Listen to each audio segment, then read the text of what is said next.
सर्वांना नमस्कार. चांदमातला या स्टोरीचे 18 एपिसोड यापूर्वीच अपलोड केलेले आहेत. ते ऐकण्यासाठी आपल्या दुसऱ्याही चॅनलला भेट द्यावी आणि आपल्या 3ही चॅनल्सशी कनेक्टेड राहावं. मग दिवसभर रानात काम करताना मालनला तोच म्हणजे शशी आठवत राहिला. सकाळी तिला भेटलेला, तिच्याकडून पाणी पिलेला आणि तोंडावरून हात फिरवून घेतलेला.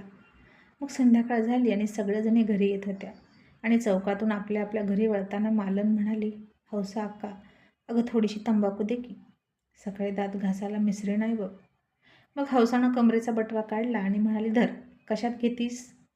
आता मालननं इकडं तिकडं बघितलं आणि तिला भिंतीवर एक पोस्टर चिटकवलेलं दिसलं. तिनं तो कागद ओढला आणि त्यात तंबाखूची पुडी बांधली आणि घरी आली आणि आल्या आल्या म्हणाली, चंद्रा, अगं सकाळी पूजा चांगली झाली ना देवाची?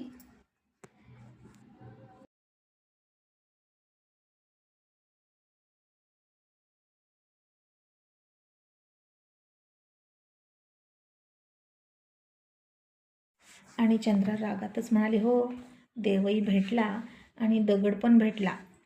तशी मालन म्हणाली, काय बाई तुझं, सारखा राग नाकाच्या शेंड्यावर असतो तुझ्या, काय झालं आता? चंद्रा म्हणाली, अगं एक येडपट होता मंदिरात, चप्पल घालून आला होता, देवाच्या दिव्यावर बिडी पेटवत होता, तरी पण चिडायचं नाही का? मालन म्हणाली, अगं काही सांगतेस काय? कोण होता असला देवाला न मानणारा? चंद्रा म्हणाली, माहीत नाही, नवा होता गावात. आणि मालन म्हणाले, अगं मला पण रस्त्यात एक जण वाट विचारत होता आणि पाणी मागितलं आणि बघ की मला म्हणाला, माझ्या तोंडावरनं हात फिरव. मी तसं केलं आणि त्याला बरं वाटलं बघ आणि रडायला लागला होता. पण कोण असेल ग तो? पण तो मुंबईचा होता बघ, त्यानं सांगितलं मला त्याचं गाव. चंद्रा म्हणाली, मंदिरात जो होता भेटलेला तो पण नवाच होता गावात. मग तुला भेटला त्यानं कोणत्या रंगाचे कपडे घातली होती? मालन म्हणाली, पांढरी. आणि चंद्रा म्हणाली, अगं मग तोच होता की, दाढीवाला होता का?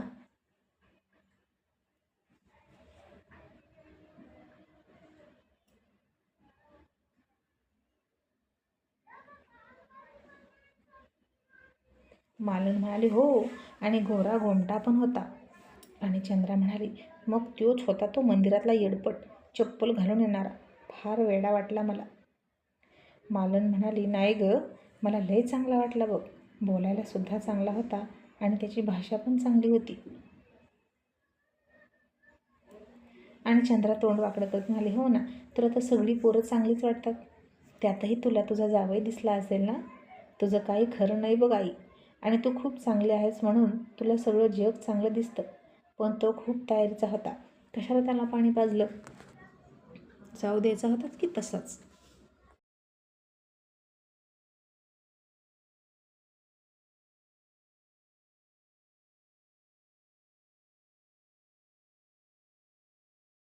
आता बोलत बोलत मालनने तव्यात भाकरी टाकली आणि तिला पाणी लावत म्हणाली, आता पाण्याला नाही म्हणायचं होय?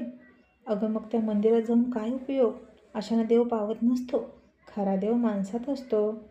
आणि मालनच्या भाकरीकडे बघून चंद्रा म्हणाली, आई, मास्तरचा जीव आपल्यामुळं गेला का गं? तसं भाकरीला पाणी लावणारा मालनचा हात जाग्यावर थांबला आणि तिला वाईट वाटलं. मी जर चंद्रासोबत लग्न करा असं त्यांना म्हणाले नसते तर दौलतने त्यांना कदाचित मारलं नसतं. खरंच मी पापी आहे का? देव मला कधीच माफ करणार नाही असं मालनला वाटलं. आणि मालनच्या हाताला चटका बसला तशी ती भानावर आली आणि विषय सोडून देत म्हणाली, चंद्रा, कोण मास्तर? कुठले मास्तर? आपण त्यांना ओळखत नाही. चंद्रा म्हणाली, आई, अगं तू किती पटकन घटना विसरून जाते गं.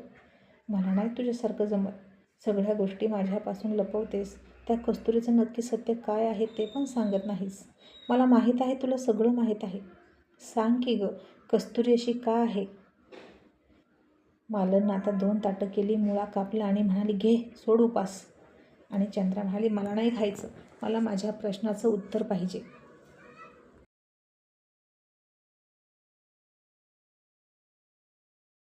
आणि मालन म्हणाली, चंद्रा, योग्य वेळ आली की तुला सगळं सांगते, पण आता मला काही विचारू नको. खा. ज्यांना दोन वेळच्या जेवणाची पण भ्रांत असते ना, त्यांनी लोकांच्या विषयात ना खूप सुनाय. मग दोघी जेवण करून उपास सोडून झोपल्या. मग सकाळी सकाळी मालनने तंबाखूची पुडी सोडली आणि उलटण्यावर पाणी तापवत असताना चुलीमध्ये तंबाखू भाजली आणि ती मळून त्याची मिश्री तयार केली आणि तो कागद चुलीत टाकायला जाणार इतक्यात त्यावर फोटो बघून म्हणाली, चंद्रा, अगं हा कोणाचा फोटो आहे ग? आणि चंद्रानं तो बघितला आणि म्हणाली, आई, जेलमधनं फरार कैदी आहे. याला पकडून देईल त्याला 10,000 रुपये बक्षीस ठेवले बघ सरकारनं.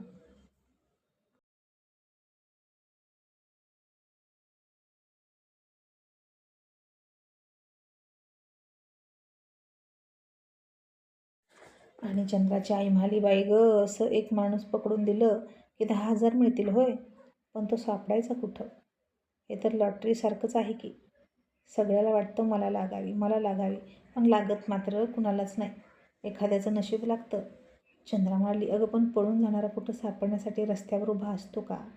या, मला पकडा असं म्हणायला. तो तर लपून बसलेला असतो ना. आणि इथंच कुठंतरी आपल्यामध्येच असतो, पण दिसत नाही. म्हणून तर सरकार असं जाहिरात देतं. आणि चंद्राच्या आई म्हणाली, काय नाव म्हणालीस गं? त्याच्यावर लिहिलं असेल की. चंद्रा म्हणाली, आई अगं, तू ह्याच्यावर पाणी सांडलं की. इनामदार का काय, फक्त दिसतंय बघ आडनाव त्याचं. आणि हे नाव ऐकलं तसं चंद्राच्या आईच्या हातातून मिसरी खाली पडली आणि ती हबकली.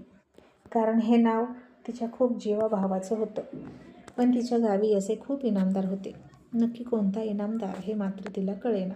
आणि कालपासून हे असं सगळं का घडतंय ते तिला कळत नव्हतं. का तिला सारखी तिच्या माहेरची आठवण येत होती.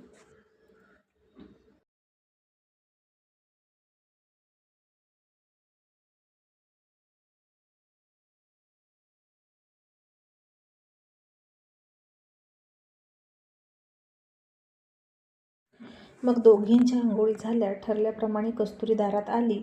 चंद्रानं तिला बटर दिलं आणि ती निघून गेली.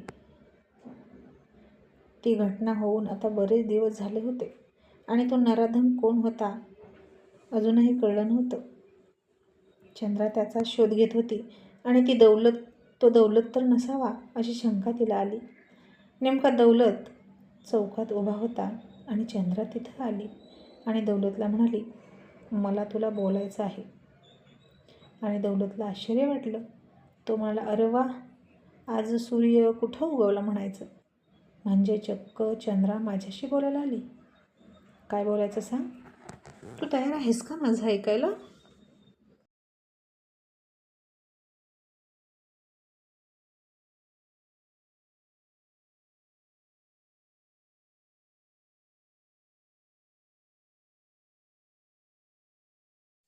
चंद्रा म्हणाली, फालतूगिरी बंद कर दौलत.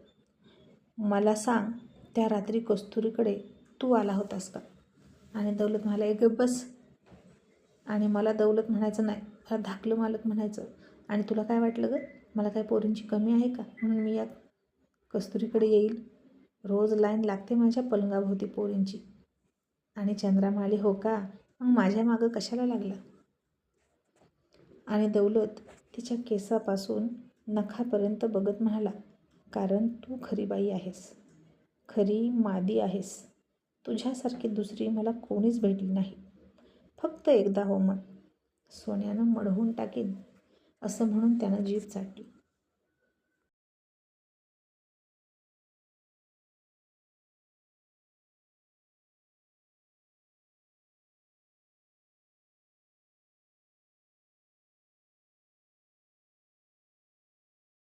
आणि चंद्रा चिडून म्हणाली, आणि मला अख्ख्या गावात तू तेवढा नामर्द वाटतोस, जो इतरांच्या दुबळेपणाचा फायदा घेतो. खरा मर्द तर तो असतो जो मुलींचा आणि इतर बायकांचा आदर करतो आणि एकाच बाईकडे त्या कसल्या नजरेनं बघतो. ती म्हणजे त्याची बायको. पण तुझ्यासारख्या लांडग्यांची सवय असते की स्वतःचं ठेवायचं झाकून आणि दुसऱ्याचं बघायचं वाकून. तुमच्या बायका कशा पडदा लावून बसतात, बाहेर निघू द्यायचं नाही. आणि गरीब घरातल्या बायकांना त्यांच्या दुबळेपणाचा फायदा घेऊन तुम्ही गळी पाडता. 4 पैसे हातात कोंबायचे आणि अंगाखाली घ्यायच्या. हीच रीत ना तुमच्यासारख्या उच्च घराण्यातल्या लोकांची? तर मी लाथ मारते तुझ्या खानदानावर, तुझ्या पैशावर आणि तुझ्या दागिन्यावर.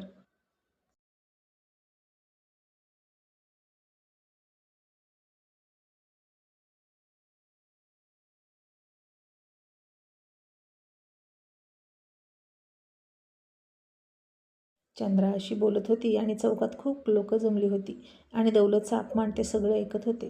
आणि दौलत प्रचंड चिडला आणि चंद्राला आता इंगात दाखवायलाच पाहिजे आणि दिवसाच चांदणं दाखवायचं, नाहीतर दौलत नाव नाही सांगणार असं त्यानं ठरवलं. आणि मालनला जेव्हा कळलं की चंद्रानं दौलतशी आता उघड उघड पंगा घेतला त्याचा अपमान करून, तेव्हा तिला फार भीती वाटायला लागली.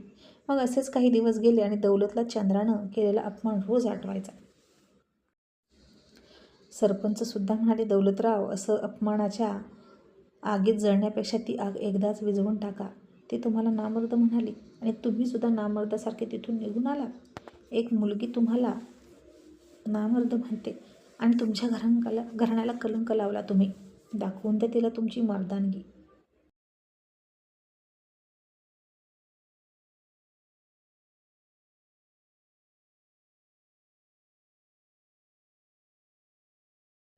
दौलत आता चिडला आणि म्हणाला, हो आबा, आता तिला सोडणार नाही, असं म्हणून त्यानं दारूचा शेवटचा घोट घेतला आणि ग्लास फेकून दिला.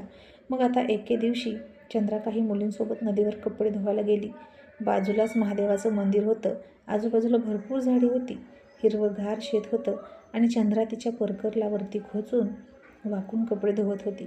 झाडांच्या आडून 2 वासनेने भरलेले डोळे आणि आंधळे झालेले वखवकलेले खुनसी डोळे तिला बघत होते. तिनं तिचा परकर गुडघ्याच्या वर खोचला होता आणि तिचे गोरे पाय बघून त्यानं ओठांवरनं जीभ फिरवली. खाली वाकल्यामुळे तिच्या झंपरमधून तिची गोरी मांसल टचटचीत छाती बाहेर डोकवायची आणि कपडे धुवत असताना त्याला हिंदोळे बसायचे.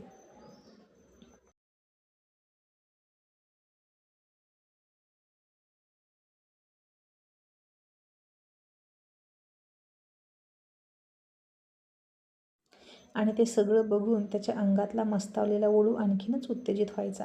आणि अचानक चंद्राला गाफील ठेवून त्या झाडीतनं हातात सुरा घेऊन दौलत पुढे आला आणि त्याची 2-3 माणसंसुद्धा आली.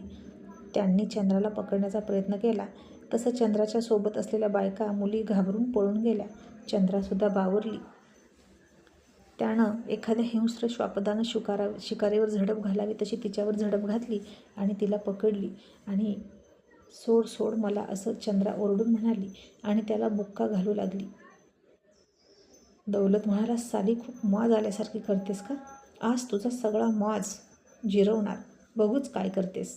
खूप वाट बघितली तुझी, पण आता नाही, आता तुझा चोळामोळा करून टाकणारच. आणि खरा मर्द काय असतो हे आज तू बघशील. मला नामर्द म्हणतेस का? मग दाखवतो तुला माझी मर्दानगी. असं म्हणून तो तिला घट्ट पकडत होता. चंद्रानं आता तिथेच ठेवलेल्या तिच्या विळ्याकडे नजर टाकली, तो ती घेण्यासाठी धडपडत होती. पण दौलत तिला विळा घेऊ देत नव्हता. त्यानं तिला आता उचलली आणि त्यासल्याच रुमालानं तिचं तोंड बांधलं, हात बांधले, खांद्यावर टाकली आणि रानात घेऊन गेला, उसाच्या फाडाच्या अगदी मधोमध.